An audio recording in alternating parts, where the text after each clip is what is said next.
My name is Richard Peeler. I'm chairman of the Norfolk County Republican Committee. And as you all know, the single biggest issue for Americans today, in addition to inflation and the economy, is the crisis at our borders. This is why the Norfolk County Republican Committee, in collaboration with the Massachusetts Coalition for Immigration Reform, have partnered together to bring you this evening's program.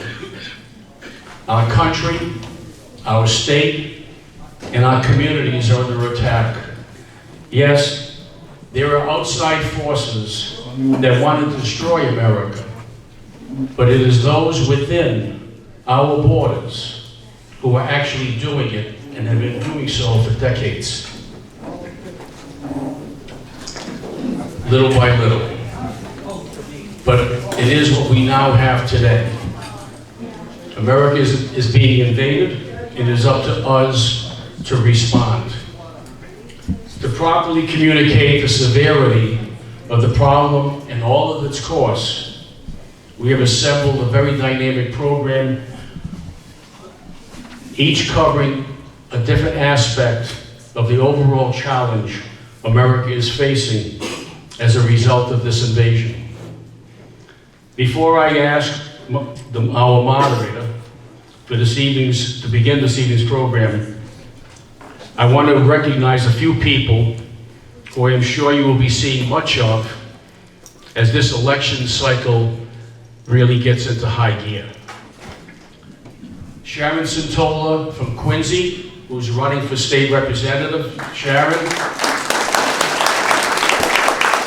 Jim Gavazos from Walpole, who's running for U.S. Congress against Stephen Lynch. Dan Sullivan from Plymouth, who's running for U.S. Congress. Is Dan Sullivan here?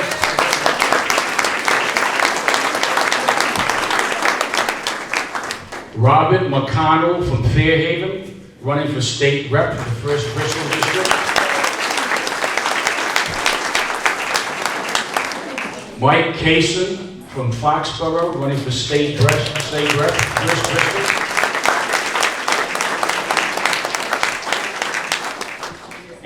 And for running for the privilege of unseating our illustrious Senator Elizabeth Warren, we have Ian Kane, President of the Quincy City Council, and John Deaton. John Deaton is not here, but his right-hand man, Rowan Connolly, is here. So, we are going to be announcing a debate for the senatorial candidates as well as other candidates that are running in the primary. So stay tuned.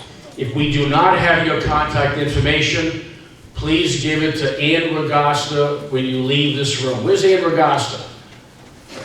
That's my twin sister over there.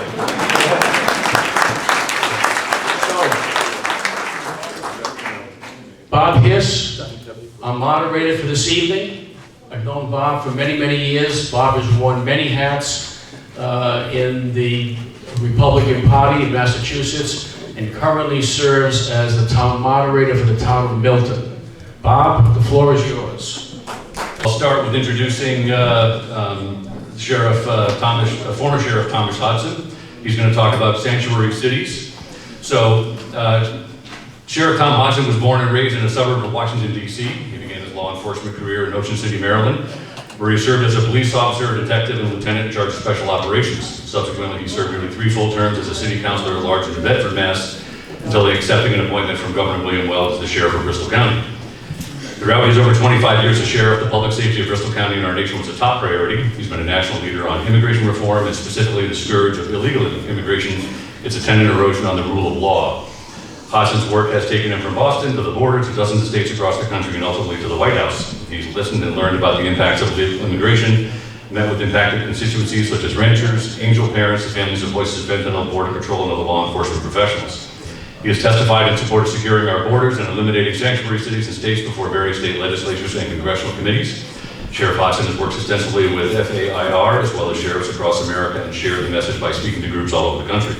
Sheriff Hodgson has been consulted on the impacts of illegal immigration and remedies in the Oval Office with President Trump. and with the President's advisors and members of Congress in the meeting rooms at the White House and Congress.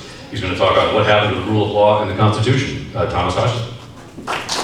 Good evening, everyone, and thank you for being here.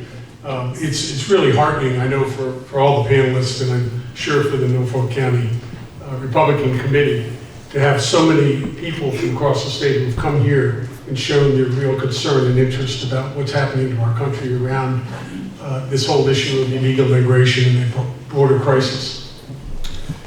As was mentioned, I've spent most of my 25 years as sheriff working on this issue, on illegal immigration and the impacts it's having in our communities. And tonight I've been asked to speak about the sanctuary city and state, of course, for Massachusetts now, issues and why we need to do something different than allowing this to continue to go on. And I'm just grabbing my stuff.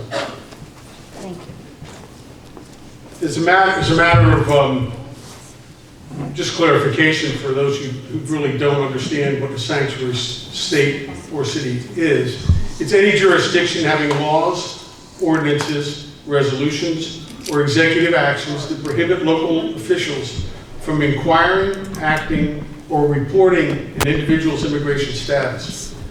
These policies also restrict law enforcement agencies from cooperating with federal immigration officials. Now, Massachusetts was declared a sanctuary state, and there's 11 sanctuary states designations in the country. Massachusetts earned that dubious distinction in 2017 when the Supreme Judicial Court, during the ruling of Lund versus the Commonwealth, decided that Massachusetts law doesn't authorize law enforcement to hold illegal immigrants solely on detainer requests from ICE without another reason to keep them in custody. And in Massachusetts right now, we have 8 sanctuary cities. I'm going to get into those in just a minute, some examples of how outrageous this is and why it's outrageous that anyone would think it was okay to establish sanctuaries in any state, never mind the small communities. When I took over as sheriff, I started working on this issue of sanctuaries because in law enforcement, our responsibility and my commitment, much like people in Congress and anyone else who took an oath of office, whether at the state legislature or wherever, we took an oath to uphold the rule of law. And when I saw that there were these actually elected officials, not just in Washington, but particularly here in Massachusetts, saying that we needed to establish sanctuary cities, a refuge where people can go who have violated the law, and they can have this umbrella of protection so that they won't be identified by law enforcement. That really got to me to say, where is this country going? Is it really about protecting our families, our neighborhoods, our communities in this nation? Or is it really driven by some political agenda to get more people here to affect the congressional districts? And I think all of us, knowing what we know now, recognize that's exactly what's going on. And it is unconscionable to me that any elected official would put you, your family members, or anyone else in harm's way for politics. And more importantly, that they would feel perfectly comfortable undermining the rule of law of this country. Now, let me just tell you, because I want to focus on Massachusetts particularly, because I had to deal with these elected officials in my 25 years. They all came after me every which way they could, protested in front of my house on Thanksgiving. I got all the typical treatment you'd expect when you dare to do your job and uphold the oath that people blindly trust you to uphold. Mayor Marty Walsh, former Mayor Marty Walsh, he implemented the Trust Act here in Massachusetts. And that wording in that trust act says it prohibits city money or personnel to interrogate, detain, or arrest someone for immigration enforcement purposes. Now, you all are aware that 9/11 hijackers took off out of Boston, right? Why in God's name would anyone, any mayor or anyone else, make it more difficult for us to identify people who are here illegally that could ultimately be a part of killing close to 3,000 people at the World Trade Center?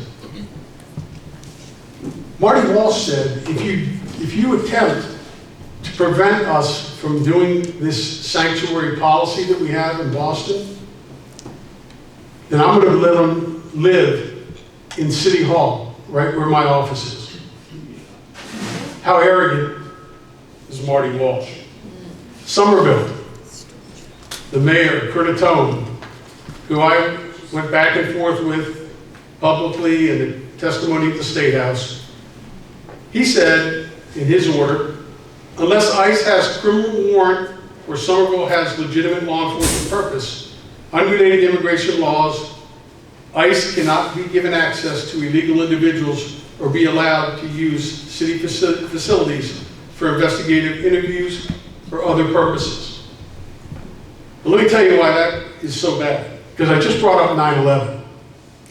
And one of the things I learned, I was on the front steps of the Capitol when those planes hit. And I came right back up here and I took 50 people down to ground zero and we were there for 5 weeks on the rescue effort. And one of the most important lessons we learned was that we needed to share information, collaborate our resources, come together, federal, state, and local, to maximize our ability to keep the people of our community safe. That was the most important lesson we learned, and we started to do that. ICE started working closely with me and other sheriffs across the country, started sharing information. When people would get arrested in our counties and they were brought to our facility, we would end up holding them for ICE until a ruling came down and said you can no longer hold people just on these detainers. So I went to Washington and said I want to be part of secure communities. Secure communities allowed me then to be able to fight this sanctuary policy by having my people trained down in Georgia so that they could do the work that the ICE officers otherwise would be doing when somebody got locked up, so we could hold them, because sometimes with the resources, the limited resources ICE had, if somebody got locked up, we might be waiting for a day or 2 days to get somebody there to verify that they needed to be deported or whatever their status was, if they were murder or past histories, whatever. But by going into secure communities, we were given that access. And we were given that access to be able to quickly go into the ICE databases, and once we did, we could identify exactly who these people were, and we would have the right then to get the detainer and hold them. All in the interest of keeping all of you safe. So what happened? I had Mara Healy, AOC, all the people, Mayorkas and the rest of them, decided they were all going to take down our ICE operation in Bristol County, and we were the model for the nation. And one day I got a call, 8 o'clock in the morning, saying, we're now going to shut down your entire ICE operation. We're taking away your Secure Communities 287G program. We're shutting down your detention facility. And we essentially had no more relationship with ICE. Sheriff, you got 2 minutes. Yeah, thank you. So I bring that up because what you can see happening is you have a group of people in this country, and it was said in the opening by Rich, we're being invaded, but not from within, outside the country. We're being invaded from within by our own people in Congress and people at the State House here in Massachusetts. What do we need to do? Well, there's reasons we need to eliminate sanctuary policies. We're a country of laws. Title 8 of the U.S. Code says it's a criminal offense to conceal, harbor, or shield any illegal alien from detection. Secondly, it's a threat to public safety. It creates economic hardships. And in Massachusetts, for example, our taxpayers are paying about $7,396 per illegal. School enrollment, $97,750. Newborns is about $101,000. And currently residing in Massachusetts are about 300,000 illegals. This is a threat to our national security. This is a threat to our personal security in our communities. And we now have to act, all of us. And the fact that you came here gives me hope that we are going to be able to now overturn this. And I think I'm running short on time, so I want to ask you all to do one thing before you leave if you haven't done it yet. We have a petition drive that we've started, the Citizens Petition Drive. And we're asking that Governor Healy issue an executive order discontinuing Massachusetts as a sanctuary state. And we're asking any of you that are willing to take petitions to take them and get them signed. We want to get 100,000 signatures to drop on the governor's desk.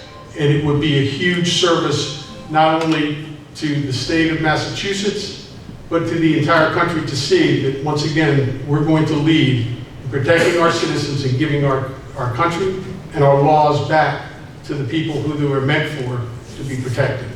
Thank you all very much. Thank you, and now I'd like to introduce Andre Barnes. Mr. Barnes is the HBCU Engagement Director for Numbers USA. Andre goes across the country to meet with students and community members to have civil discussions about immigration. He's been to the areas most impacted by mass immigration, such as the Texas border, Chicago, and New York. He regularly meets with grassroots organizations to foster new relationships to push back against open border and sanctuary city policies.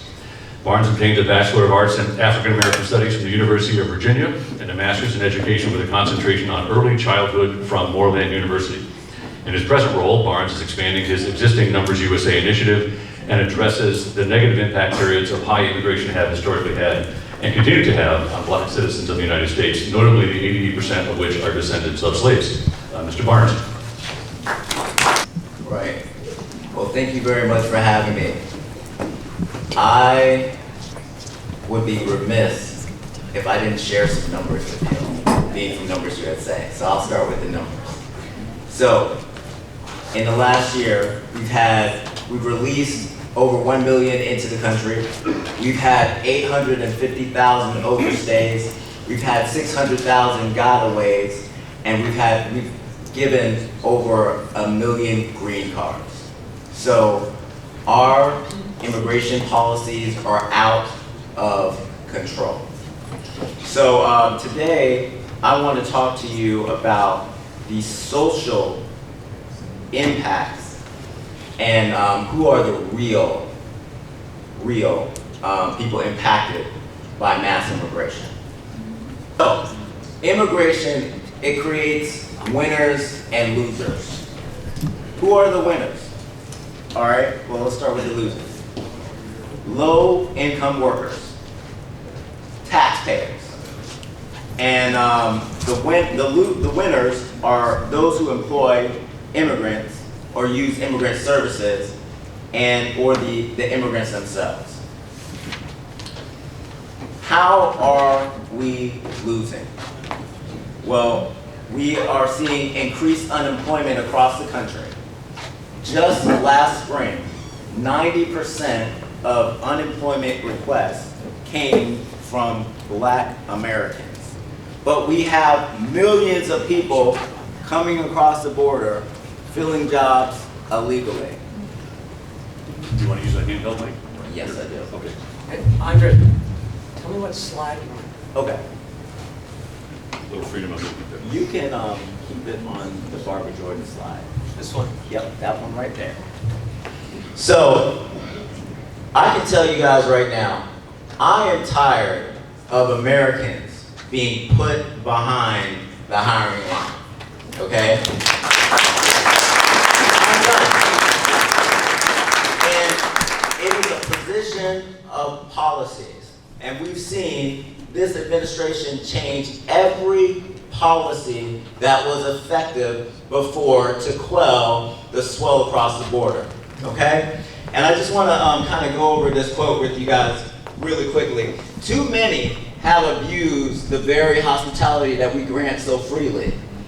unlawful immigration is unacceptable. This is Barbara Jordan, and if you guys don't recognize her, she was the first keynote speaker, female keynote speaker, first black keynote speaker in 1976. She has been a pivotal player in the Clinton administration, and she's been on several very important committees. One being immigration, one being the impeachment committee for Nixon. So there's a few things I want to deal with in this quote. Enforcement measures have not sufficiently stemmed the movement. So we're seeing that now. She's saying this at a way earlier time in the 90s. We're seeing that enforcement measures have not sufficiently stemmed the movement. We're failing to develop more effective strategies to curb unlawful immigration, and it has blurred the distinction between legal and illegal immigrants. Many communities legitimately fear that they have lost the ability to integrate diverse range of individuals and families who enter their communities. And what you're seeing now, and we're talking about the social implications, we're seeing all this tension in a lot of communities now. Tension from having to deal with an increase in rent. Tension in having to pay more at the grocery store. Tension in having to deal with violence from illegals who have been arrested 10 times but not deported. They're dealing with all kinds of tension. And I say that there has to be more that's done with the people in this room. We have to be reaching out to our neighbors. We have to be reaching out to our clergymen. We have to be reaching out to our elected officials to change this. Because if we're not changing these things, if we're not taking actions to make the policies better, then we're going to keep complaining, we'll keep meeting, we'll keep having nice dinners and dressing all fancy, but we will not be getting any results.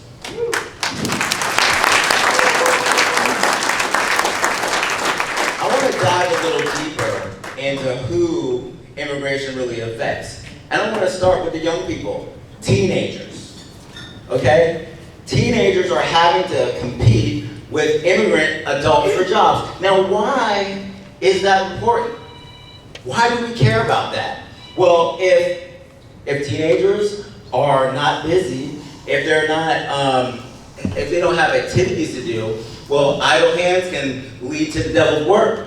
And we're seeing an increase in violence. We're seeing an increase in these smash and grabs. Now, some of them are the immigrants, but there are some Americans involved too. And I want to make sure that we're putting our teenagers first, and that we're not trying to employ immigrants to lifeguard positions because they know how to swim. You know, that was the idiotic thing that the mayor in New York said, and I'm tired of these types of sentiments. Okay. Another thing that we're dealing with is the overuse of our social services. The cities have extended themselves further than their resources. So we're seeing all the resources being used up. Longer time at the emergency room. We're seeing that the benefits of food clinics that should be going to Americans are being used up. We cannot take care of the world. We have to focus on Americans first. And if we're not focusing on Americans first, then we need to work to oust the elected officials that are putting the immigrants first. And here's my portion of where I'm going to really introduce myself. So if some of you are familiar with Numbers USA, we have, to put it simply, we have an advocacy arm where we pressure Congress to do the right thing when it comes to immigration.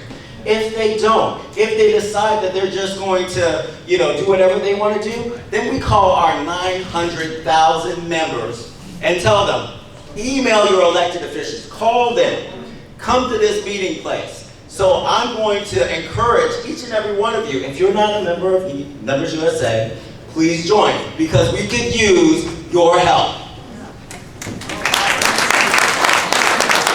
Okay? And in closing, I think things work better when we work together. You know, everyone that's affected can be a neighbor. It can be a teenager. It could be someone in your family. These policies are not good for Americans. And I could go over so much more, but I want to leave you guys with this. The faster we start to act and work together in a coordinated effort, the faster we'll be able to get some of these clowns, these elected officials, out of office. Thank you.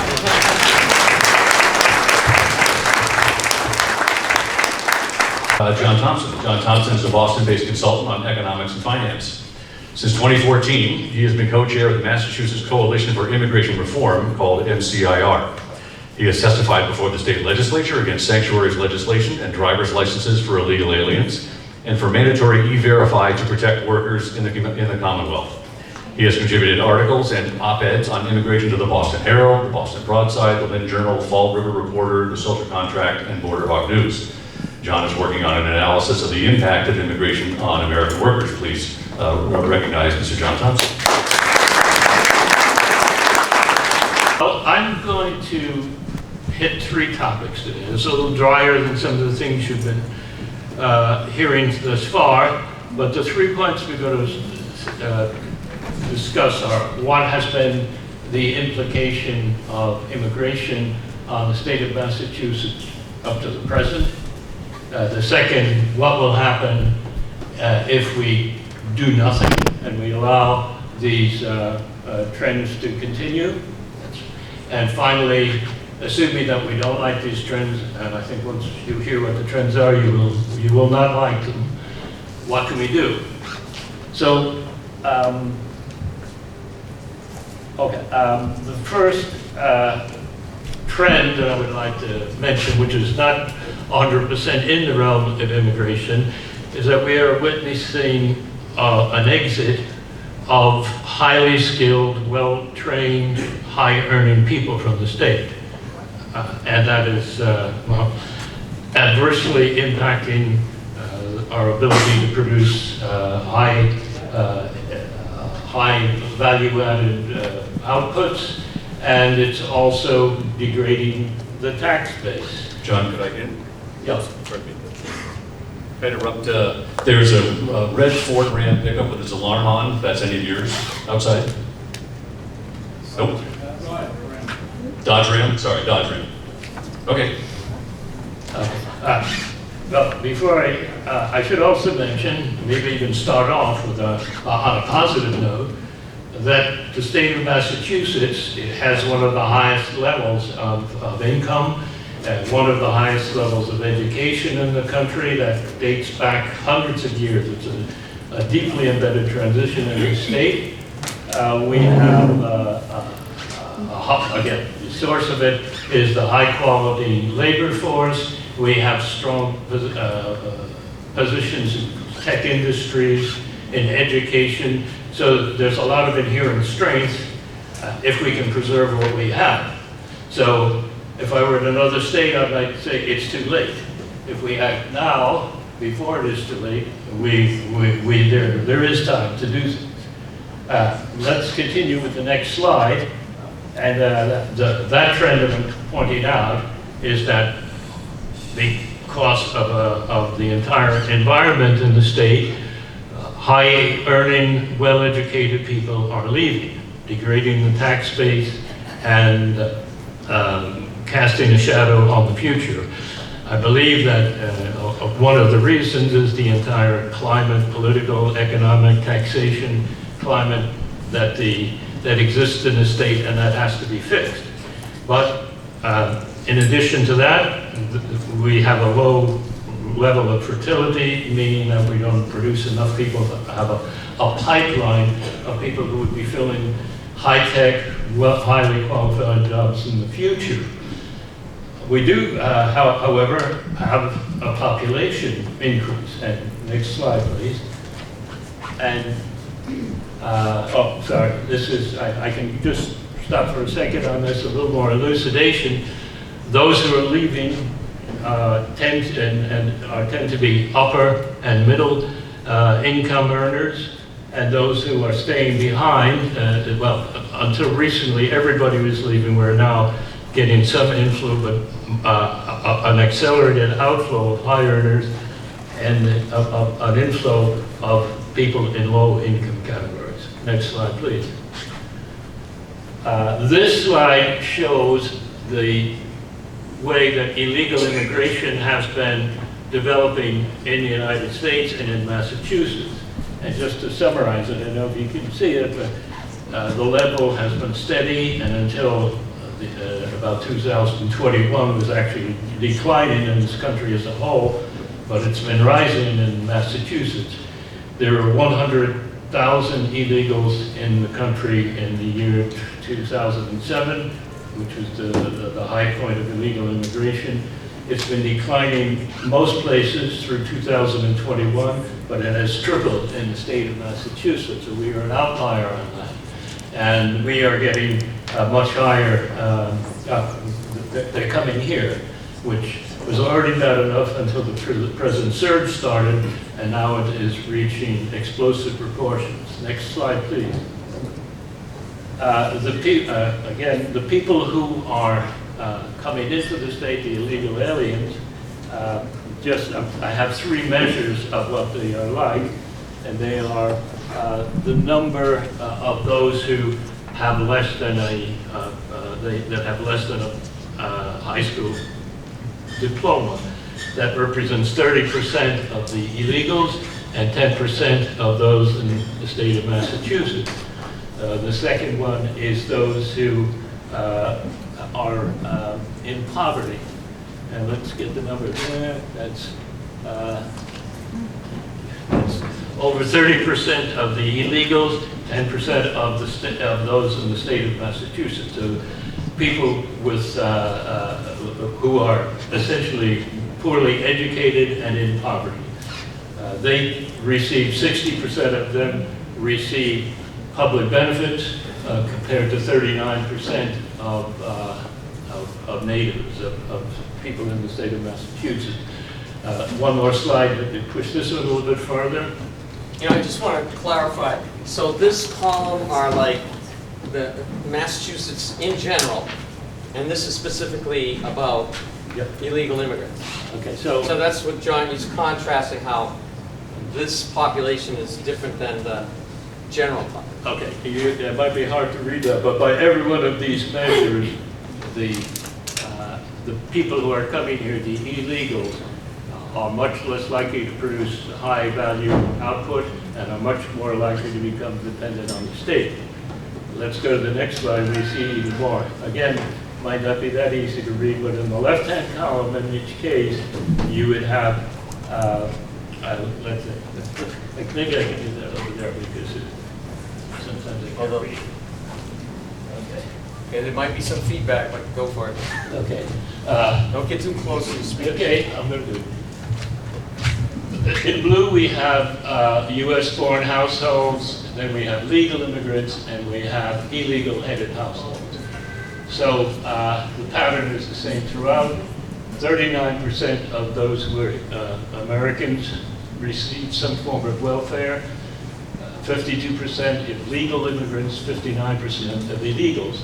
If you go through each category, cash, food, housing, Medicaid, etc., they are noteworthy by their higher dependence on public transfers. So they are, next, what do they receive? Come back again, sorry. There are approximately 300,000 in the state. They have 100,000 children approximately. They each receive about $7,400 in public benefits. That is the second highest level in the country. Hawaii is number one. Is that per year? Per year. This is as of 2 years ago. Education, police, health. Each household, each tax-paying household in the state pays $1,071. That's if you have a household income of about $95,000. If you have 200,000, you're paying twice that. is a taxable income, and that's, so, next please. Okay, you just have to keep Everyone going can see back. that, right? Yeah, I thought it was over. better walk Okay. Until last year, the population of illegals was estimated at 12 million. An additional 10 million have entered since Biden took office, to put it crudely, and assuming you remain for your years, we would have 10 million more. So that would go from 12 million to about 30 million. Can you speak into the mic? Okay. In Massachusetts, we'd expect 1 million illegals, an explosion of social spending, decline in the quality of the labor force, an erosion of the tax base, wiping out the state's history of above average educational performance, and a degradation of infrastructure, which is already in bad shape. Anyone that rides the public transportation or uses the highways knows that. Next, please. Hey, John, you can wrap up. Okay. I will just very quickly, I don't have much time. Suppose we would take the recommendation that every Democratic politician and many Republicans said, let's give amnesty. So if we were to give amnesty, and we have now it would cost us 1.3 trillion, or closer to 2.6, because we have doubled. We said there were 12, which is taking it up to 20, and if we go to 3 more years at 4 trillion. US GDP, 1922, 25 trillion. Total federal expenditure was 6 trillion. Now these are not completely comparable, but they give you an order of magnitude. Could I just have 1 minute to say one more? No, you said 12. My final statement is, what can we do? And I would give you one thing. But the answer, in my opinion, is you must cut off the job market. The reason people come here is because they want to work, and they could not function unless there were employers who want to give them jobs, and unless the government agrees to look the other way, not to enforce the law. We heard the word, the name of it. Barbara Jordan brought up 30 years ago. She said, let's have E-Verify.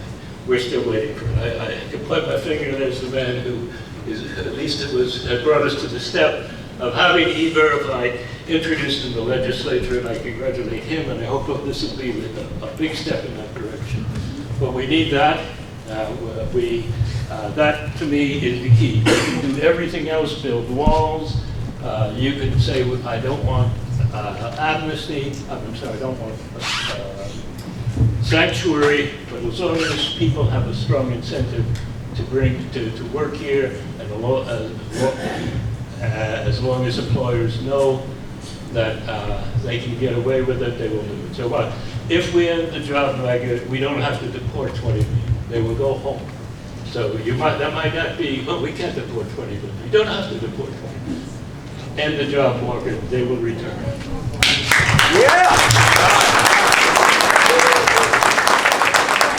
Kelly Dooner of the Taunton City Council, and to introduce Ms. Dooner is Mass Senator Ryan Fatman. We'll see if our politician can have an introduction that's shorter than Ms. Dooner's comments. Senator, you're recognized.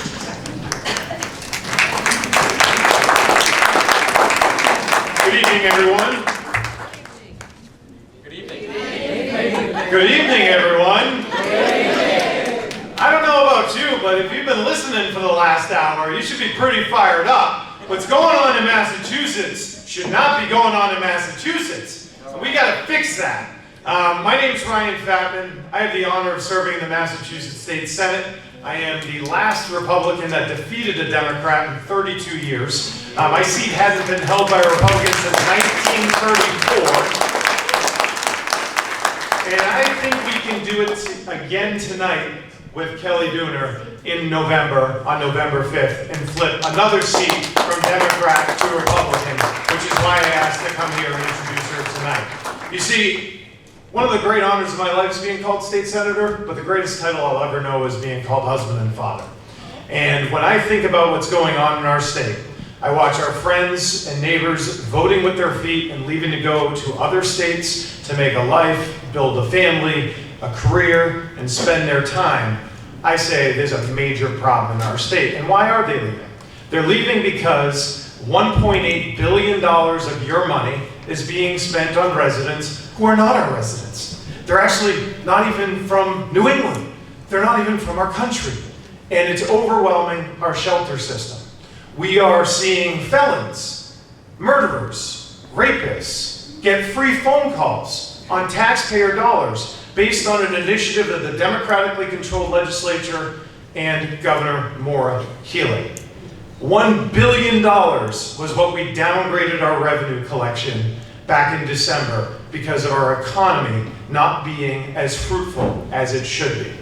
If you look at Massachusetts by every metric, things are going in the wrong direction. We are not just broken, we are becoming broke as a people, and you need to do something about it. And November 5th, Kelly Dooner, she can win the 3rd Bristol and Plymouth district. This is a race. Now, by all accounts, my seat is probably the most Republican in the Massachusetts State Senate. Number 2, we haven't held for 30 years, and it's her seat that she's running for. She has been on the Taunton City Council. She is currently the president of the City Council, and more important than anything, she's right on our issues. Peter Durant was elected and flipped a seat that we hadn't held since the 1950s back in November of last year. And the reason why I'm bringing Peter up was when we were voting in the state senate in May of 2023, talking about the right to shelter and residency requirements and putting veterans before illegal immigrants to get access to shelter. Those votes were being taken 3 Republicans to 37 Democrats. 3 Republicans voting to reform things, 37 Democrats voting against it. Peter Durant gets elected. That vote now, you'd say, 4 to 36. It actually became 12 to 28. The same exact issues, the same exact votes, and all of a sudden, a whole bunch of Democrats who had previously voted no started voting with us because their job was on the line, and the people assured them that with Peter Durant. Let us make sure they know that message again with Kelly Dooner. And if you are here tonight and you don't know Kelly, please go up after this event and say hello. Ask her how you can help. Ask her how you can make a checkout for her campaign, because this is $150,000 endeavor to write for the state senate and do it successfully. Ask her how you can get involved in volunteering for her campaign. If you live in her district, find out what towns she represents. Find out if you live in her district so that you can help her. This is an incredibly important opportunity for Republicans in Massachusetts to pick up a seat we haven't had in 30 years. It's my honor to introduce Kelly Dooner, our next Republican state senator from the Commonwealth of Massachusetts.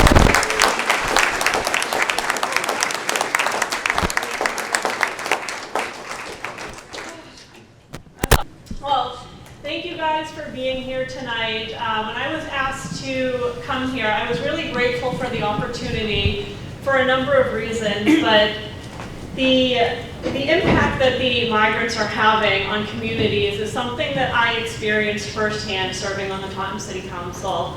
I'll tell you a quick story just about how I found out that the state, we were actually one of the first communities that the state came in and overtook our only hotel. And the way I found out is I live about probably three-fourths of a mile to the hotel. I have a friend who lives directly across from the hotel. His house is here, there's a street in the middle, there's the hotel. And he had reached out to me saying that, he was seeing large gatherings of people, like 20, 25 people walking up and down his street. On the other side, it's a quiet street. And my initial thought was, there was probably an event going on at the Clarion in the conference room. They host unions, they host you know, you name it. Their networking events, whatever it is, a prom, they host it there. So my initial thought was, oh, it's probably somebody from there. And he called me and he's like, no, you know, this has been happening every day for over a week now. It's early in the morning, middle of the afternoon, late at night. And so that's when I decided to start doing some digging. And sure enough, I found out that the state had signed a 1-year lease with the hotel with a 9-year extension. They did. Yes, that is real. That's happening in communities across the state. We were unfortunately one of the first. The mayor had no seat at the table. I, as council president, had no seat at the table. And it's very difficult when I'm elected to represent the people in the city of Taunton, and we didn't have a voice. So if I'm not getting a voice there, the people in Taunton were not getting a voice when this was happening. Diving into the financial impact it has had. It costs $116,000 in tax revenue is what our city is losing, and that falls on the backs of the taxpayers, no matter how you look at it. Whether the state, the federal government is sending money, it's taxpayer dollars. Yeah. So we're losing out on that. On top of that, our businesses, our restaurants, our local shops, they're not receiving the business that they once were from people who are staying at the hotel because it's completely filled up. And then just to capitalize on that moving forward, so not only did they fill the hotel, we learned that they were operating significantly over capacity. I'm not talking like 10, 15, 20, 50 people. I'm talking hundreds of people over capacity in that hotel. They refused to come into compliance. The hotel owners, they were refusing to cooperate with us. And our main goal was the safety, not only of the people staying there, the residents in the city, but our police and fire. God forbid a fire happened in there and the sprinkler system didn't work as it was supposed to, and our police and fire are rushing in there to a building that has hundreds and hundreds of people over capacity. So that's what started the lawsuit in Taunton. We are currently suing the hotel. We're the first in the state.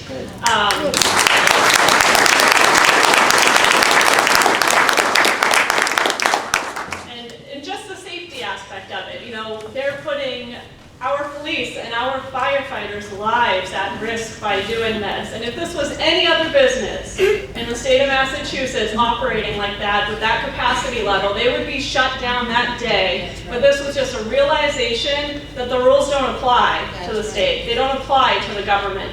They can do whatever they want and powerhouse over us, and that's exactly what they did in the city of Taunton. It's had an impact on our school systems. I won't dive too much into that, but I have heard from teachers, I've heard from parents, concerned parents of things happening on the bus, teachers who are concerned, they're struggling right now. So it's affecting everyone across the board. And our hotel used to double as a shelter for homeless in inclement weather. So the homeless people that we have used to be able to go there. I'm just going to share a quick story of one of the driving forces and why I decided to run for state senate. One of the main ones, and I think it's a story that will probably resonate with all of you. Back in February, we were supposed to get a snowstorm. They said we were going to get like 2 feet of snow. It was going to be severe weather conditions. And I had a veteran reach out to me who could not find housing. And that, I have people reach out to me frequently that can't find housing, and I think I do what everybody would probably do. I go on Google and I call and I find somewhere that they can go, whether it's in my town, in my district, no matter where it is. I just look for somewhere that they can go. He was looking for shelter, and for starters, no person who served our country should ever have to worry if they're going to have shelter.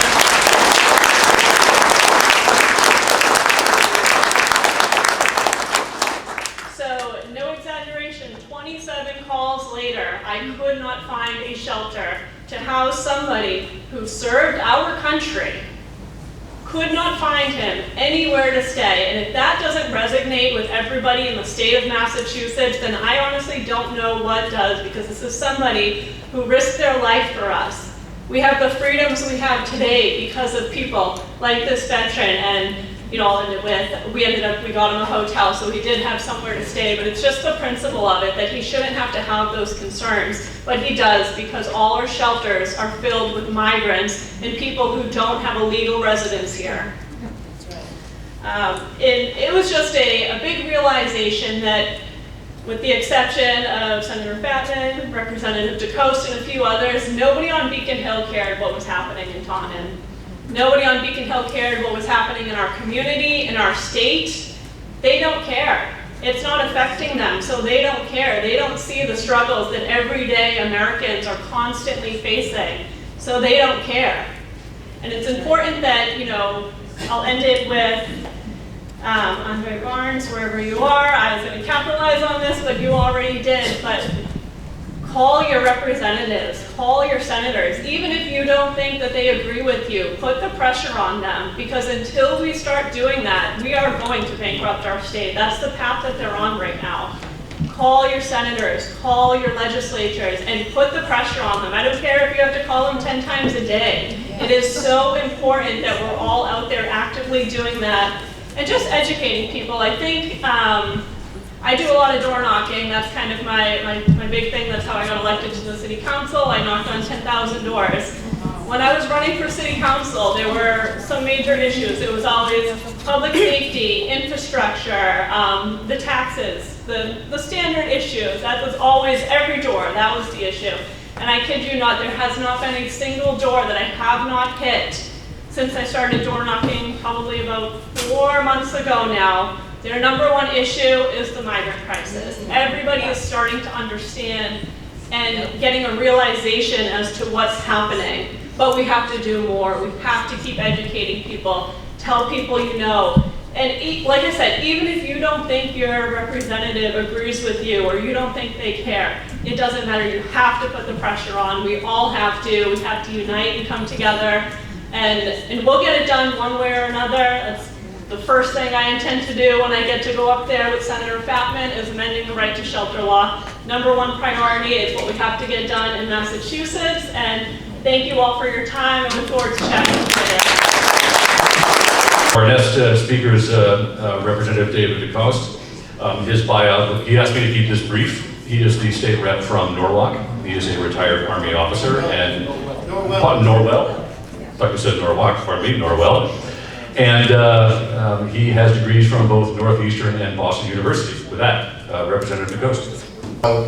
What we could do in the legislature, but as it was touched upon, we could do things like promote bills that introduce E-Verify, roll back our sanctuary policies, make our housing policies more along the lines of what they were originally intended for, which was to assure housing in the event of a natural disaster catastrophe, not to provide housing for individuals who are gaming the asylum procedures and intend to move here and bankrupt the state. So we can occasionally force votes on the House floor. We've done that. The senator mentioned the vote that we had the same type of vote, and many of our senators, as a matter of fact, the senatorial race, one of the liberals who is running on the Democratic side is on record as not taking a stand. Our people, 100% Republicans with a few Democrats, voted to basically establish a system where we would provide and give preference to veterans. That, of course, fails. We can affect occasionally policy in committee, and I can talk to you about that, but largely, sometimes we can get bills amended quietly or things killed, or because sometimes the Democrats actually secretly agree with us, and they can cull some of the worst things, and we can occasionally prevent them from succumbing to their own worst instincts. But the bottom line is that right now we have liberal supermajorities in both, certainly the House and the Senate. And without some type of larger, and in the House it would be roughly 53 individuals would once again be able to sustain and I'm assuming that there's always 1 or 2 vacancies. 53 would do it. Senator is 13 in the Senate or so. And there's another piece to that. If we can elect that many people to the House or the Senate, either of those numbers, the Republican leader in either the upper or lower house would be that closer, because there are only 160 individuals who are in the only 160 individuals serving. So if the Republican were to hold 50 some odd seats, you'd only need about 20 Democrats to come over, and we could potentially elect a much more conservative or sensible centrist Democrat. And that's not outlandish. It actually happened. It was how Speaker Finneran got elected.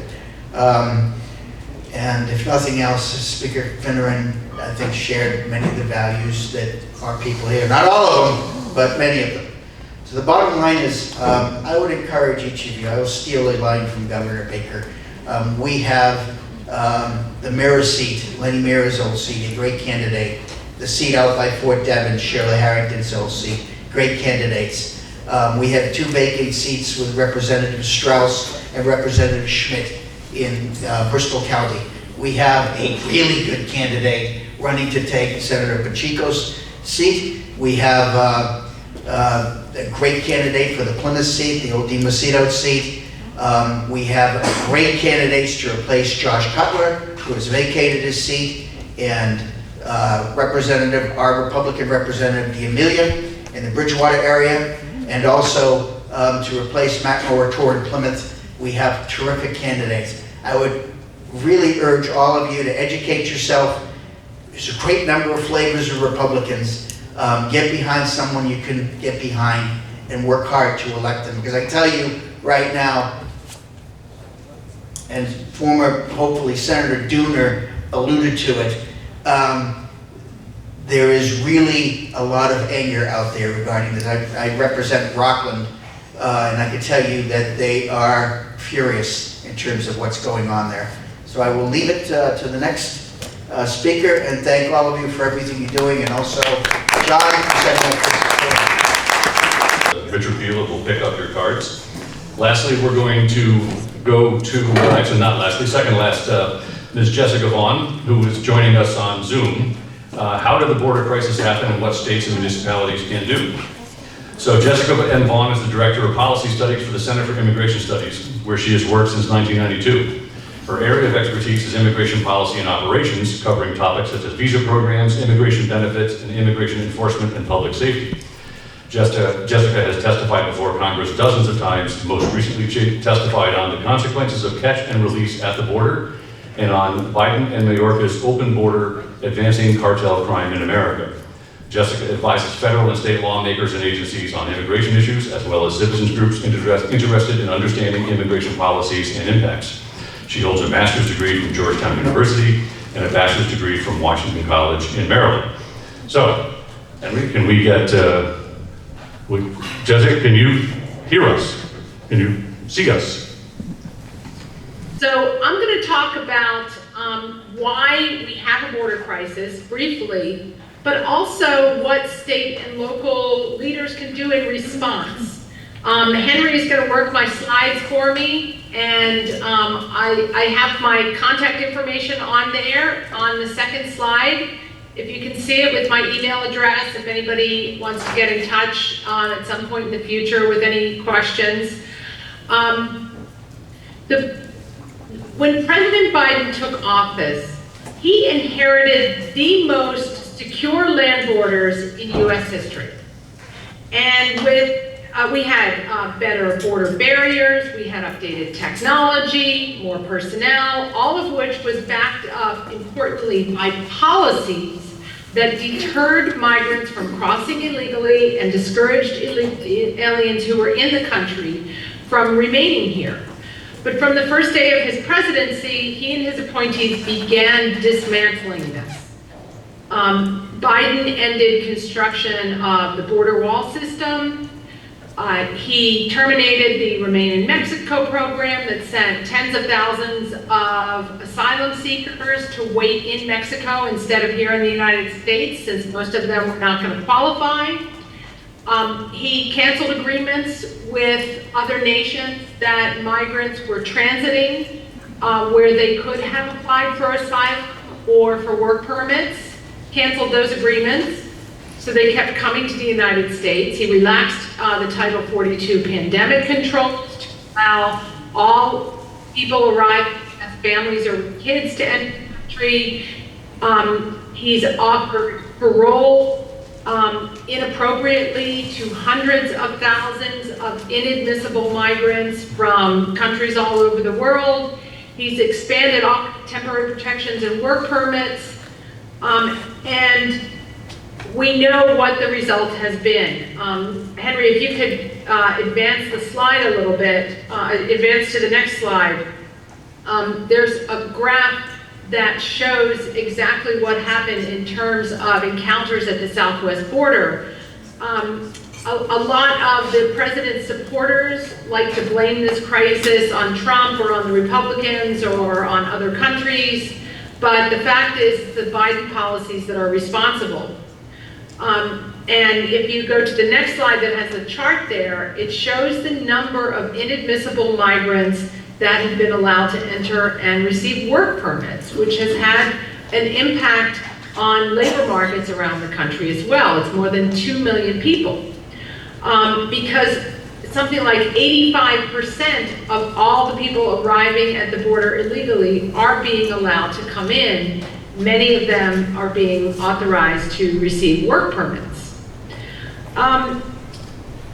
The other part of the Biden policies that are less talked about, but I know have been an issue in Massachusetts as well, is the dismantling of interior immigration enforcement, where ICE officers are simply not allowed to do their jobs, not allowed to make arrests, file detainers, and remove as many people from the country.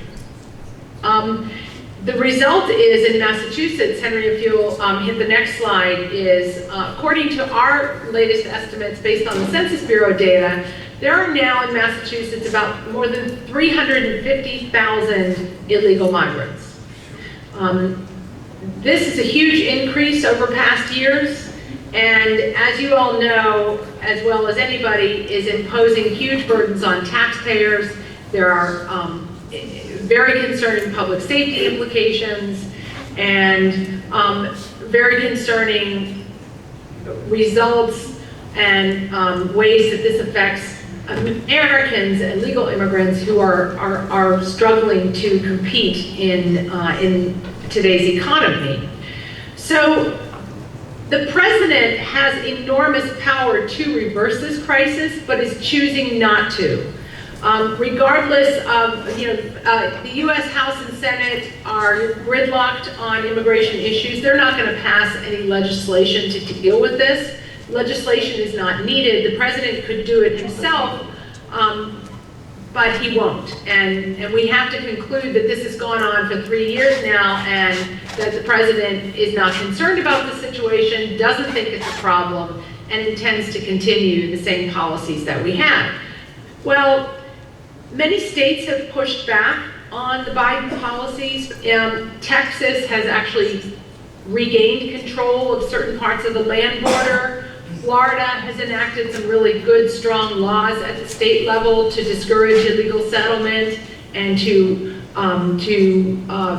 enforce state laws in a way that discourages illegal immigration. And some other states have been adopting similar laws. I think the chances of that happening in Massachusetts are probably not as favorable, but local leaders and state representatives who are concerned about this are not helpless against this. Jessica, just to let you know, Biden policies, but you can push back on them and try to mitigate the effects at the local level. So I wanted to talk about a few of those things. Henry, if you could move forward to the slides that list a few of the things that, the beginning of a list of things that I've put in this PowerPoint that I'd be happy to share copies of or discuss any of these items with people. They've worked in other places. As far as and I'll just go through them quickly because I know there are some other folks to speak and people want to ask questions. One thing that localities can do is enforce your zoning laws, particularly against turning hotels, converting them into shelters. You can take steps against illegal housing arrangements that often crop up in cities and towns around the state driven by illegal immigration. and have enforce the traffic, driving, and identification laws, don't accept consular IDs. Local police and jails can and should be making inquiries of everyone arrested as to their citizenship, and in the case of non-citizens, informing ICE of all arrests. ICE knows about most of them because of the Secure Communities program, but not all of them, because a huge share of recent illegal migration has been gotaways. Many of the people coming across the border want to be caught and want to be turned over to the Border Patrol so that they can get a work permit and stay here. We're approaching almost 2 million people who evaded the Border Patrol, and those are the ones that we need to be most concerned about, that they didn't want to get caught, because they're probably up to no good here, and if they get arrested, they won't be a hit on Secure Communities, so it's important for local law enforcement agencies to give that information to ICE so that they might be able to take action. And you're lucky, the local ICE office in Boston that covers all of New England is, I think, extremely proactive to the extent that they can be, and really interested in doing as much as they can to mitigate the problems of the border crisis. So local law enforcement agencies would find a good partner in the Boston ICE field office.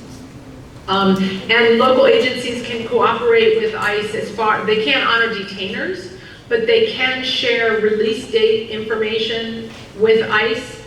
And they can also publish that information. For a long time, the sheriff of Barnstable County was putting on his website a list of all the non-citizens who were arrested within Barnstable County. And that way the public can see what's going on, and that does, that's important information for people to have to inform policy decisions. And I know Sheriff Hodgson was doing this for a little while in Bristol County as well. It's also important, local governments can use E-Verify to make sure that they're not hiring unauthorized workers, but they can also apply that requirement to subcontractors who do business with cities and towns, and so that make sure that public funds are not being used to employ illegal workers through subcontractors, whether it's your school bus contract, your cafeteria, your cleaning, your landscaping, what have you. A lot of money flowing to companies doing business with cities and towns. They shouldn't be hiring illegal workers. Jessica, can you hear us there? Cities and states can publish, cities and towns can publish information on what's going on in the schools as far as limited English enrollment, the number of teachers that have had to be hired, extra classrooms added, and so on, to inform the public of the effects of these migrant crises, of this migrant crisis on local schools. It's probably one of the most costly aspects of this crisis, and one that should be available to the public. And local authorities should be, one thing they've done in Colorado is certain counties have declared themselves non-sanctuaries and informed the state government that they are simply not going to provide any services to illegal migrants that are settled there by state programs. And I think that's something that would be important. As for state lawmakers who are concerned about this, but not able to work on legislation because of the Democrat supermajority on this, you still can press state agencies for information on the numbers of migrants, the agency impacts, and the cost to taxpayers.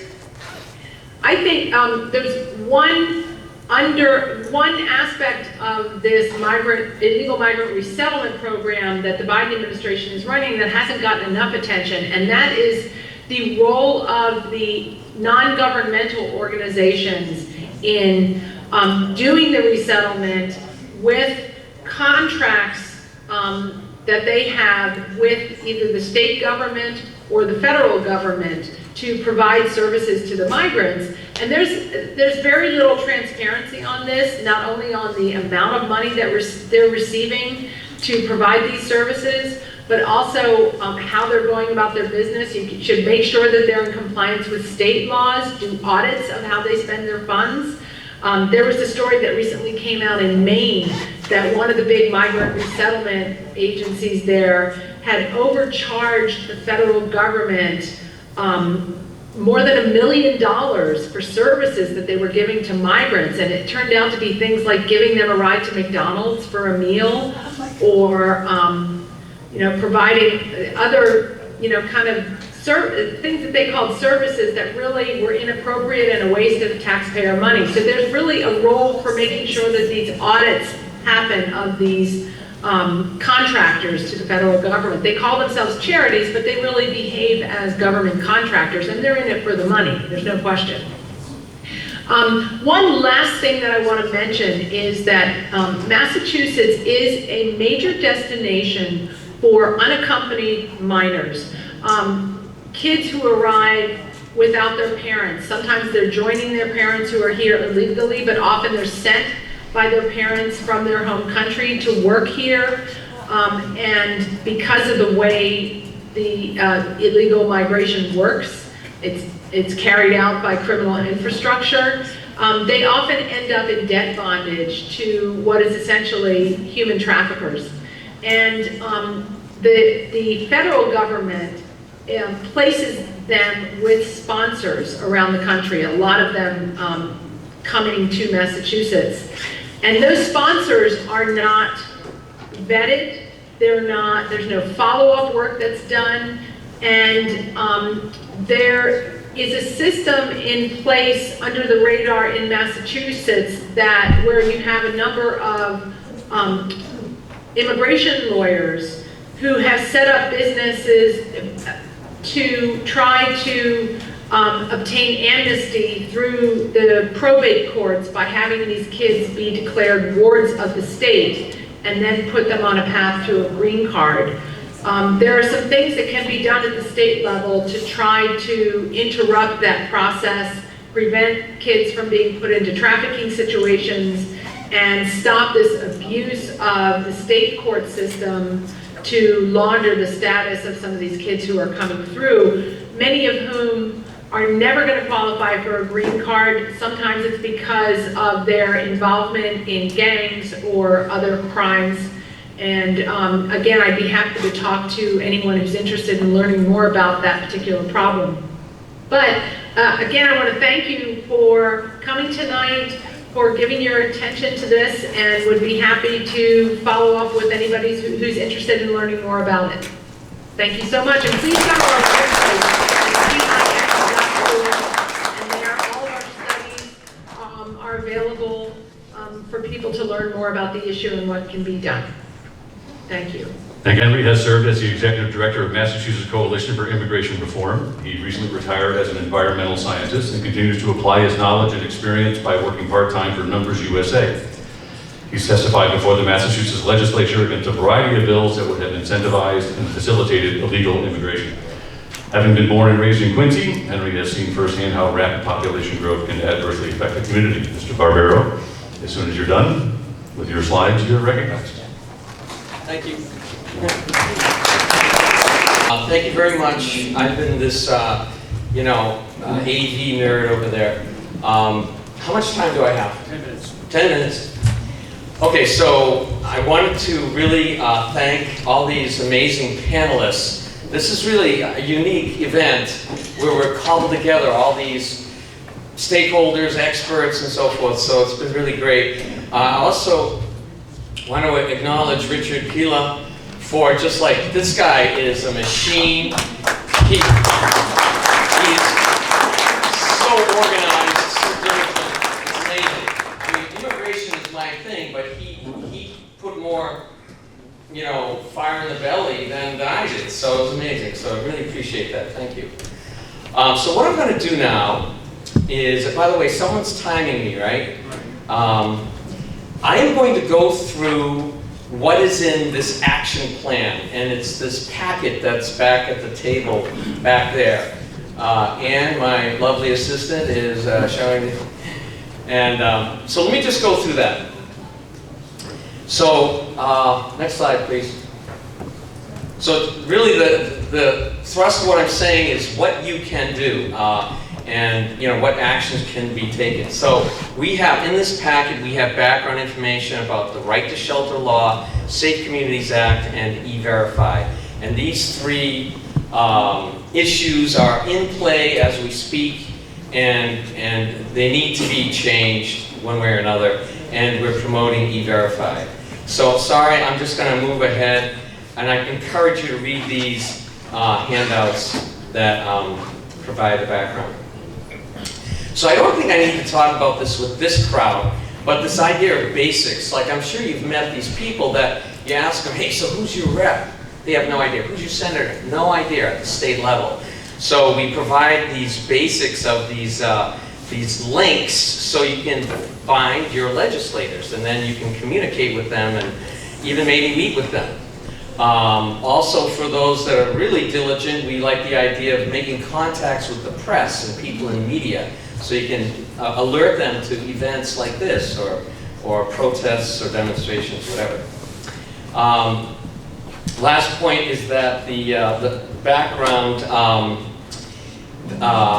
just if you were trying to convince someone or yourself of, oh, well, who's the best legislator, who's the best candidate to vote for, that in regards to immigration issues, there are these rating systems at the federal level. Numbers USA has one, MCIR has one as well, but that's something we don't have on our website quite yet, but we're working on it. These politicians, these candidates have a record either through voting or surveys and questionnaires. So the last point is just to hold politicians accountable and to vote. And there is a handout in there about the different times and mechanisms for voting. It's from the Norfolk County Republicans Committee. Okay, next please. How am I doing on time? You got about 6.5 minutes. Oh gosh. So we have, I've cited different immigration organizations at the national level and the state level. And really, I think the top premier 3 organizations are Center for Immigration Studies, Numbers USA, and FAIR. And then at state, of course, you have MCIR. Also, you have a newcomer they call the Cape Cod Concerned Citizens. And if I have time, I'll just mention them again. They just got together, made a Facebook page, and got some things done on the Cape. Bostonians Against Sanctuary Cities. We had a kind of a bootleg demonstration from the State House in March. It was great. Okay, next slide, please. And then some other kind of peripheral groups that immigration isn't really their thing, but they are concerned about it and it's relevant. You have Mass Fiscal Alliance. Of course, we've been talking about the impact of illegal immigration to taxes and how much it's costing in tax dollars. Mass Resistance talks about state government and how that operates. Republican town and city committees are great forums for talking about immigration issues and kind of getting people educated and concerned about immigration. And then, of course, you have one of the co-sponsors, and Richard Pila, the Norfolk County Republican Committee, and they have a website, and they're awesome. Okay, next one, please. Building coalitions. Just some ideas of groups that could be worked with. And I'm not saying that you should do this, but maybe you'll get to that point, or know someone like that, or that belong to these groups. MCIR wants to work with student clubs. I thought this was an interesting spin, to go to sustainability committees in municipalities. So many municipalities have these committees that work on recycling and climate change, et cetera, et cetera. Well, this migrant crisis is entirely unsustainable. Okay, so and it's not environmental. It's anti-sustainable. So I intend to go to some of these committees, these in towns and cities, and say, hey, if you guys are into sustainability, I'm an environmental scientist. I don't mean to lord that over you, and say, hey, this has environmental consequences. What are your thoughts on mass immigration? Next, please. Okay, so I'm going to summarize the personal actions. How am I doing on time? 4 minutes. 4 minutes, come on. All right, so I came up with this thing, and I had to use the thesaurus of what people can do, all right? Collaborate, communicate, investigate, educate, and demonstrate. I mean, is that incredible? Listen to that. And so, this idea of collaborating, again, we talked about the different organizations you could work with, and you could help to organize and publicize and attend events. You'd be surprised how really it's not, well, something like this was difficult and took a lot, took a genius like Richard, but still, it's not that hard to organize events, and I'm thinking more like the bootleg protest or demonstration with signs. Then you have communicate. Of course, the basic is to meet with or call or email your legislators and the governor's office and maybe select board and city councilors. And it's not as hard as you may think. And if you don't, then they just say, hey, I didn't hear from anybody. I voted this way. No one said I shouldn't. So I think it's worthwhile to call or email your state rep or senator or senator. Then we have write letters to the editors and op-eds. One of the things in this packet is a letter to the editor that got published in the Globe. I wrote it. It was about right to shelter. I couldn't believe it. I just banged it out. I was like, okay, you guys, suck on this, And they just said, hey, we're going to publish it. I couldn't believe it. So, and then call into talk radio. I just called in.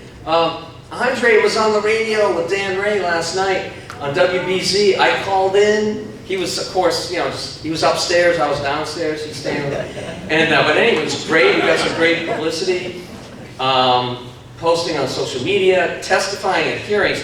Let me tell you, MCIR, this has been our bread and butter, a wheelhouse for 10 years. John and I and others have gone to hearings about these misguided bills that incentivize and facilitate illegal immigration. And then, things got rough a couple of years ago when they passed the driver's licenses for illegals. But anyway, it's a good forum, and we need more warriors to go to these hearings, because I'm telling you, you get like the sanctuary bill we've been talking about, Safe Communities Act, 3 hours of clergy, police, lawyers, activists, all in total support. And at the end, after 3 hours of just like mind-numbing testimony, then we had 4 people saying, this isn't a very good idea. So we need more warriors up there. Okay, so I have 1 more minute. But I think everybody wants me to stay much, much longer up here, right? Yeah! That's what I'm talking about. All right, so last category, or 2 categories. Investigate. These are just some questions to look into. Now, I have a book up there. It's called Overrun. It's by this guy, Todd Bensman. He's an awesome guy. He's from the Center for Immigration Studies. And he coined this phrase, migrant advocacy industrial complex. And it's terrific because there is a boatload, and I've used stronger language, but we have a mixed audience, that the amount of money from the government, taxes, charities, churches, you name it, there's a lot of money being handled and paid out there to facilitate illegal migration. So that's something that needs investigating by everybody. And then lastly, recruit some people. Angelo up here, we brought him to the State House. Angelo, just kind of, he has a landscape business. He is being directly impacted by illegal immigrants or migrants out-competing his landscape business. It's real, it's not a theory, and so I was so honored to meet him. And we also have an IT professional, John Malloy. John, where are you, buddy? Over here. Over there. As he describes it, I don't think I'm going to exaggerate here. Immigration, H-1B visas have ruined your life. Is that okay? Yes. Okay. And I don't think he's kidding, okay? He has trained his replacements again and again and again. 20 times. 20 times. So I enjoyed meeting, you know, actual victims of unmanaged immigration. Henry, if you could wrap up. Okay, it looks like I'm wrapping up. Educate, demonstrate. I just want to mention this, because it is the Norfolk County Republican Committee, right? What's going on is being proposed or is going to happen in Norfolk. The Bay State Prison is going to be turned into another Healy Hotel, okay? Now, I think this crowd, and I would love to help, should at least do something to push back on that. One idea I had was to have lawn signs. I mean, I'd be willing to participate in that. You know, and that's like such an easy lift. Just put a lawn sign out saying something like, you know, jail is no place for illegal migrants, or something, some message. But it is. Yeah, but I know. That's the double entendre. Okay. All right, and so that's about it. And the last thing we just included some other national organizations that believe in low or legal and/or immigration, and then we listed other states that have immigration reduction groups as well, or at least they used to. All right, thank you very much for your attention.